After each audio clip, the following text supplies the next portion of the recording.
What's up, guys? So we're in week 11 of our weekly market updates for 2021. And instead of just going through a ton of information, we already know that this is one of the most competitive markets ever, if not the most competitive. We have more and more buyers hitting the market every single day. Interest rates are still low, so buyer demand is just absolutely through the roof. Almost every single home, especially the ones that are priced correctly, are getting multiple offers on them, even up to $750,000, $1 million. It's ridiculous what we have going on. So how do you, as a buyer or seller who is going to end up buying something, how do you actually win in this market? Well, it's kind of hard because right now we do have a lot of investors that are buying houses close to retail value. But that's typically going to be in the $100,000 to $300,000 price range in areas that have really high rents. But in the areas that are above that price point, and even the ones that are down below, how are you going to win? How are you going to make the best offer for the seller so they accept it? Well, the number one thing that you can do is make a really high offer. I know that sounds crazy because that's what everybody says, and everybody wants a good deal. And if you're making a really high offer on a house, it might not be the best deal. But if you love the house, right now you have to make really high offers and then reduce the seller's risk in order to get the house. Now, there's a few ways that you can reduce the seller's risk. The first one being you can close in a shorter amount of time, especially if they're buying another house, or if not really especially. But if they have already purchased another house or have a contract on another home, if you can close quicker, it's typically better for them. That way they can move into their new home more quickly or not have two mortgage payments. The second thing that you can do is waive the inspection. Now, with certain types of loans, you are going to have an inspection anyway. That's the FHA or VA loan, and sometimes THDA. You're going to have a bank required inspection.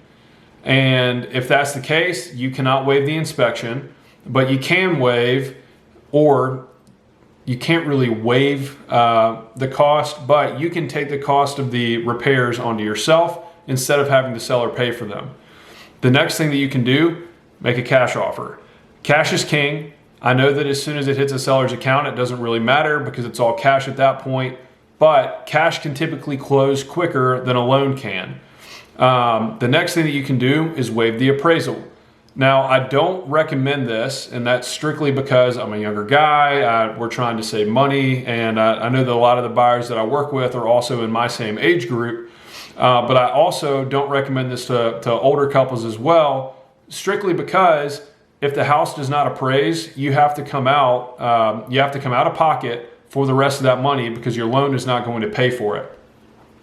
But if you love a house, waiving an appraisal is a great way to ensure that you get the house because it reduces the seller's risk a little bit more. Let's say I run comps on a property, right? I'm just going to give you an example of why you would do this or how it reduces the seller's risk. So let's say I run comps on a property for you, and the list price of that property is already $20,000 above the comps, which is pretty typical for what's happening right now. Let's say it's $20,000 above. But in order to get the house, you're going to have to make an offer at least $15,000 above list price. And it might not appraise. So you go ahead and decide, well, we're going to waive the appraisal. They have 10 other offers, but all 10 of them are asking for an appraisal. They're going to go with yours, even if there's another one that's a higher price offer that is requiring an appraisal. Now, why would they do that? Because you are going to pay and they're not. They're not willing to go above the appraised price. They're not willing to go above the actual value for the house out of pocket in order to make the deal happen. And you would be. That reduces the seller's risk so much, it is insane. It puts them in such a good position to want to sell the house to you. Now, I don't recommend it, but it is a great way to get a house, especially in this really competitive market that we're in right now. Now, if you have any other questions, feel free to give me a call. You can read through the rest of the blog. And I'm also consistently posting videos about the best first-time buyer neighborhoods, and then I'm going to go into move-up buyers, luxury buyers, and then just continue to provide good information about what's going on in the real estate market. Hope you have a great rest of the day. My number is 901-581-9382. I would be happy to help you if you have any questions about the real estate market or for any of your buyer or seller needs. Have a great day.